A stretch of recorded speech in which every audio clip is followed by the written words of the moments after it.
Have you walked away from a counseling session or a meeting with your pastor or with your family or friends feeling even more confused and blamed for the things going on in your marriage?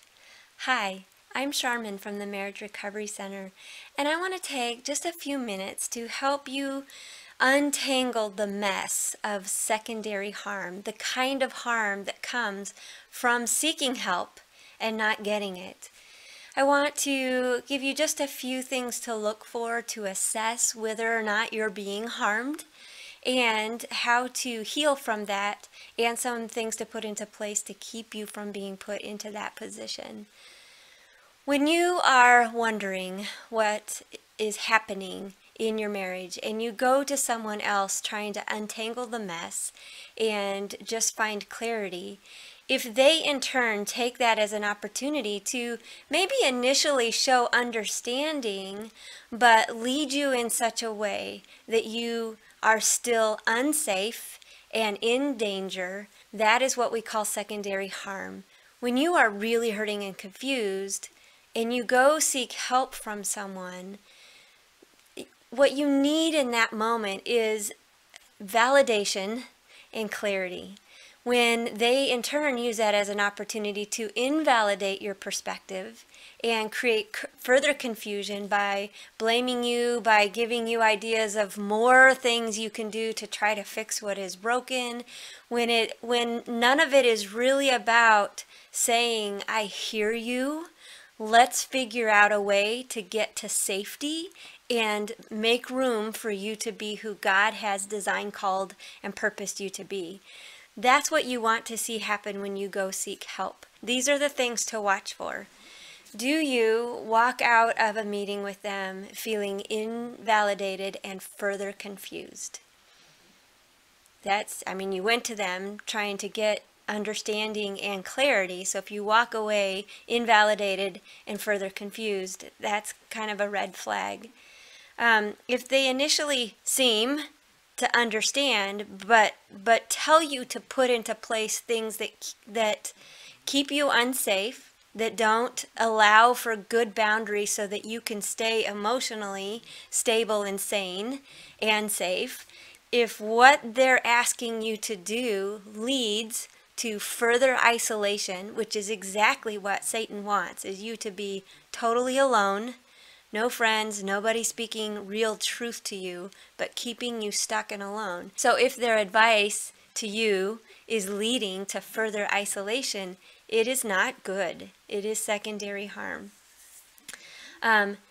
Another key thing to watch for is when you feel the full weight and responsibility for what has happened in the relationship and what is happening in the relationship, that's not your burden to bear. But if they're putting it on you as if it is, that's going to debilitate your healing and your clarity and your ability to feel connected to them and feel supported. The reality is, no matter what your role has been in contributing to, enabling, going along with whatever is destroying your marriage, bringing toxicity to that relationship, you don't bear the full weight of it. And the fact that you are seeking help means you're trying to find a way to get your footing so that things can change, but you can't fix what your spouse is breaking. So if the people you're talking to are putting that weight on you for you to do more to fix it, or do more to go along with it, or do more to not rock the boat, I would be very wary of their advice and be really discerning about what you're listening to from them. So those are some things to look for to assess whether or not you're getting good counsel. Do you leave the sessions more confused? Do you feel the full weight of responsibility on you to make the changes in the marriage? Are you feeling even more lost and alone? So how do you heal from that? The biggest thing is to be very discerning about what you listen to. Seek truth. Not just accept what people are telling you is truth, but seek truth. You've got to know what it is. Who is God really? What is his heart for you, for relationships, for marriages, for the family? What is really his plan and his purpose for the whole picture, including you? There's so much that he has put in you to leave his mark on the world. And if you are in a relationship that is destroying that in you, that's a big part of why you're in this place of confusion and chaos, because you're not living out what God has designed, called, and purposed you to live out. You're being silenced, you're being squashed, you're being formed into somebody else's idea of you. So to heal from that, you've got to get back to truth. You've got to find out who God is, what he says of you, what he says of marriage, and be very, very discerning about the voices that you're listening to.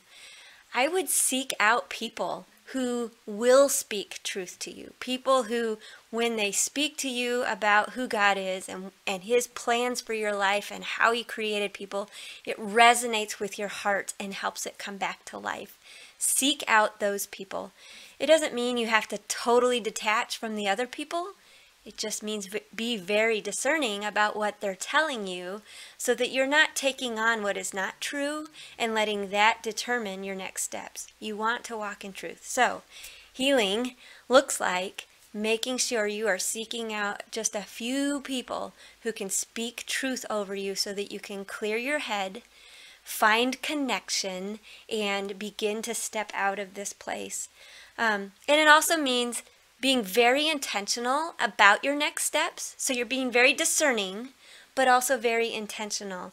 Whatever you do next, make sure you know where you're going, that this is about creating safety, creating space for you to be who God has created you to be, creating a context in which your marriage is invited to heal, recognizing that your spouse still has his free will or her free will to choose what they're going to do, but making that invitation for there to be something different, while letting them have responsibility for the things that they need to do to fix what is broken and walk towards healing.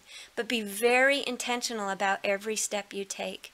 Don't let another moment go by where you're just sitting in sin or toxicity or destructiveness, or the kinds of things that you don't want to be a part of who you are. Work your way out of those things. And the best way to do that is to know who you are and where you're going. And the exercise I give people to help them do this is just write out the character qualities you want to be known for. Who are you character-wise? Are you strong? Are you courageous? Are you faithful, loyal, kind?